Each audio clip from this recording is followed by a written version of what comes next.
SLBC టన్నెల్లో rescue operation 15వ రోజుకు చేరుకుంది. జీపీఆర్ క్యాడవర్ డాగ్స్ మార్క్ చేసిన ప్రదేశాల్లో తవ్వకాలు చేపట్టారు.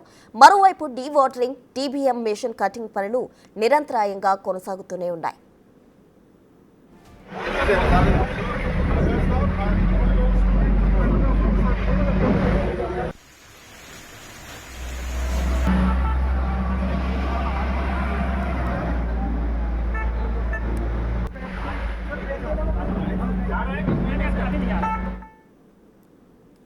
ఎస్ఎల్బీసీ టన్నెల్లో రెస్క్యూ ఆపరేషన్ 15వ రోజుకు చేరుకుంది.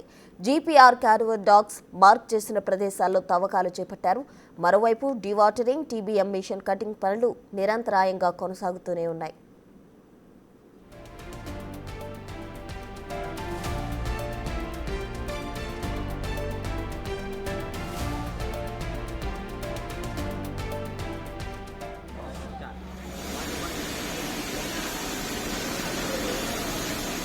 బెల్ట్ ఇంకా స్టార్ట్ కాలేదు. మోర్ డీటెయిల్స్ మా ప్రతినిధి శంకర్ ఎస్ఎల్బీసీ టన్నెల్ దగ్గర నుండి లైవ్ లో అందించేందుకు సిద్ధంగా ఉన్నారు. శంకర్, ప్రసన్న, ఎస్ఎల్బీసీ టన్నెల్ దగ్గర రెస్క్యూ ఆపరేషన్ 15వ రోజు కొనసాగుతుంది. ఈ నేపథ్యంలో ఇప్పటికే క్యాడవర్ డాగ్ల సహకారంతో కూడా లోపల టన్నెల్ దగ్గర పూర్తి స్థాయిలో పరిశీలన చేశారు. లోపల పలు ప్రదేశాలను కూడా గుర్తించినటువంటి పరిస్థితులు టన్నెల్ దగ్గర చోటు చేసుకున్నాయి. ఇక క్యాడవర్ డాగ్లు ప్రత్యేకమైనటువంటి శిక్షణ కలిగినవి. లోపల ఎక్కడైనా సరే మృతదేహాలు బురదలో కూరుకుపోవడం అట్లాంటివి జరిగితే 15 మీటర్ల లోతులో ఉన్నా కూడా వాటిని గుర్తించి వాటిని పసిగట్టడం ద్వారా సహాయపడడంలో ఇవి పూర్తిగా శిక్షణ తీసుకోబడ్డటువంటి డాగ్లు కాబట్టి వాటి ద్వారా ఇప్పటికే 3 ప్రదేశాలను గుర్తించడంతో పాటు 8 మీటర్ల మేర కూడా టన్నెల్లో తవ్వకాలు అనేది కూడా కొనసాగుతున్నటువంటి పరిస్థితి కనిపిస్తుంది. ఇక మేజర్గా ఏదైతే కన్వేర్ బెల్ట్కు సంబంధించి కన్వేర్ బెల్ట్ ఉన్న ప్రాంతానికి, బురద ఉన్న ప్రాంతానికి దాదాపు 130 మీటర్ల మేర కూడా డిస్టెన్స్ ఉంది. ఈ డిస్టెన్స్ దగ్గరికి ఈ యొక్క బురదను, మట్టిని, రాళ్ళను తీసుకురావాలంటే అది కాస్త సమస్య తలెత్తుతుంది. ఈ నేపథ్యంలో లోపలికి జేసీబీల సాయంతో అంటే లోపలికి వెళ్ళి టన్నెల్లోకి అక్కడ ఉన్నటువంటి బురదను తీసుకురావడం, అదంతా కూడా ఆ కన్వేర్ బెల్ట్ మీద వేయడం, అక్కడ నుంచి ఆ బురద మట్టిని కూడా బయటికి తరలించే ప్రయత్నం చేస్తున్నారు. ఇదంతా కూడా రెస్క్యూలో పూర్తి స్థాయిలో ప్రతిదీ కూడా అవాంతరాలు ఎదురవుతున్నాయి, ప్రతికూల పరిస్థితులు ఎదురవుతున్నాయి.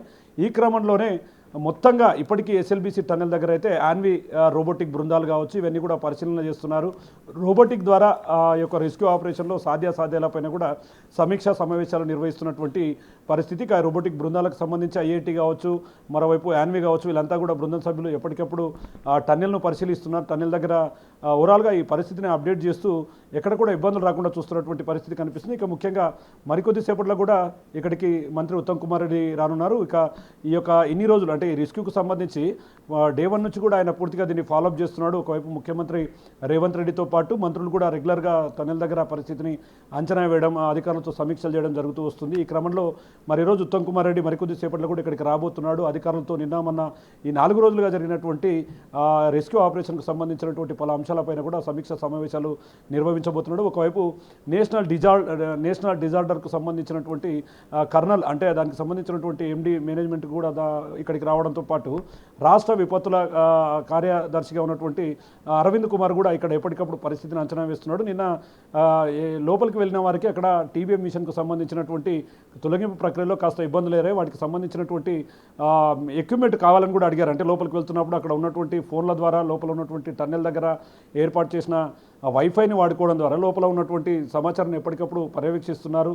ఆ దృశ్యాలను అంటే అక్కడ లోపల జరుగుతున్నటువంటి దృశ్యాలను బయట నుంచి కూడా క్లియర్ కట్గా గమనిస్తున్నారు. ఇదంతా కూడా 120 మంది ఒక షిఫ్ట్కు 120 మంది లోపల పనిచేస్తున్నటువంటి పరిస్థితి కనిపిస్తుంది.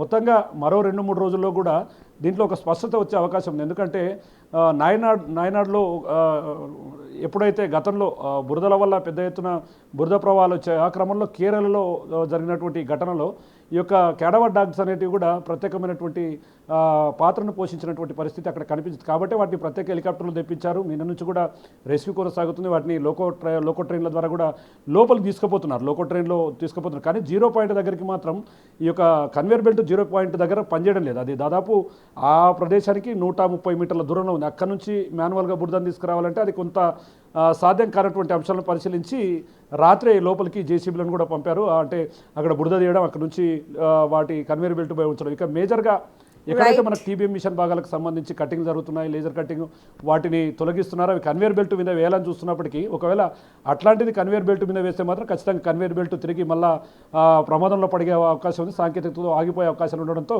ఒకసారిగా ఈ రిస్క్ అంతా కూడా ఉత్కంఠతకు తెరలేపుతుంది. ఏదేమైనప్పటికీ ఎన్జీఆర్ఐ మరోవైపు సిస్మాలజీ వీళ్ళంతా కూడా ఎప్పటికప్పుడు భూ పరీక్షలు కావచ్చు, ఆ స్థాయిలో ఎట్లాంటి భూ ప్రకంపనలు వచ్చే అవకాశాలు ఉన్నాయి కొనలో కూడా ఓవరాల్గా ఇక్కడ నిపుణుల సమక్షంలో ముందుకు వెళ్తున్నారు. రాబోయే మరికొన్ని గంటల్లో కూడా ఈ దీంట్లో క్లియర్ కట్గా ముందుకు వచ్చే అవకాశాలు కనిపిస్తున్నాయి. Thank you Shankar.